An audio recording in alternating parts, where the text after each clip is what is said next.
From the Newstalk ZB newsroom, this is News Fix. In this update, an almost 20,000 signature petition has landed on the Mental Health Minister's desk over concerns little is improving for young people.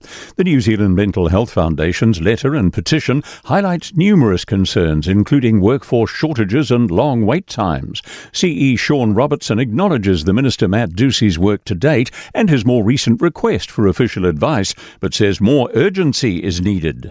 Currently, youth mental health services, the age cutoff leaves a gap for young people in their early 20s. So we're saying extend the criteria. 3 people have been injured, including one critically in a dog incident in northwest Christchurch this afternoon. This happened on Bevan Place at around 2:45. 3 people are in hospital with injuries ranging from moderate to critical. 2 dogs at the property have been restrained by animal control and will be taken away. Police say there is no ongoing risk to the public. New Zealand's meat industry is closely monitoring news out of America as Donald Trump announces a new 10% tariff on all imports into the United States. This follows the US Supreme Court ruling that the president illegally used executive power to impose global tariffs last year. Meat Industry Association CEO Sema Karapiva says they're now waiting for clarity on what happens next. To start off with, it's a positive and significant development coming out from the United States.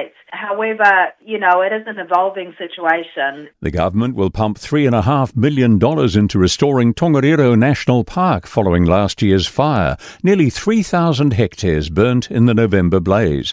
The money will be taken from the visitor levy and be used to fund large-scale weed control, pest management, deer control and biodiversity monitoring.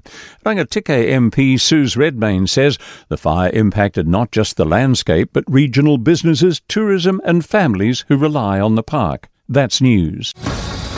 In sport, Phoenix men's coach Giancarlo Italiano is looking at a tally that reads Auckland FC 5, Wellington 0, but he's not fazed ahead of Game 6. The New Zealand derby in football's A-League has only gone one way since the Black Knights burst onto the scene last season. However, Italiano says his troops are up for the challenge. We don't treat it any differently. We just, focus on really the opponent and tactically breaking them down. But there's no real talk about motivation and an incentive. All the boys in the squad want to win. Kick-off moments away in Wellington. Chiefs coach John O'Gibbs is looking for blanket improvement in his second Super Rugby assignment in charge against the Highlanders tonight. The Chiefs beat the Blues with a late try in their season opener. Gibbs is asking for a lift in effort and execution under the roof in Dunedin. That's sport. I'm Joe Gilfillan. For more news, listen to Newstalk ZB on the free iHeart app.